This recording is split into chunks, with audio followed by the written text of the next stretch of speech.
Supreme court में आज UP government को मेजर एम्बैरेसमेंट झेलनी पड़ी जब सुप्रीम कोर्ट ने उनसे पूछा कि आखिर किस बेसिस पे बुलडोजर एक्शन लिया जा रहा है in various parts of the country.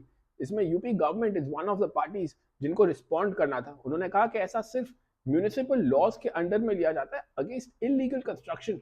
Supreme court ने कहा कि ऐसा देखा गया है कि लोग जिनको क्राइम्स के लिए अक्यूज बनाया जाता है उसके बाद उनके खिलाफ बुलडोजर एक्शन लिया जाता है। कोर्ट ने कहा कि ऐसा अंडर एनी लॉ तब भी नहीं किया जा सकता अगर वो कन्विक्टेड हो of a certain crime. Court ने कहा कि bulldozer action is completely out of the norm and against any laws. उन्होंने कहा कि इस तरीके का एक्शन अगर इलीगल कंस्ट्रक्शन के खिलाफ लिया जा रहा है तो उसके लिए सेट प्रोसीजर्स ऑलरेडी स्टैब्लिश्ड हैं जिन्हें फॉलो किया जाना चाहिए। कोर्ट ने कहा कि वो इस पे पैन इंडिया गाइडलाइंस बनाना चाहती है।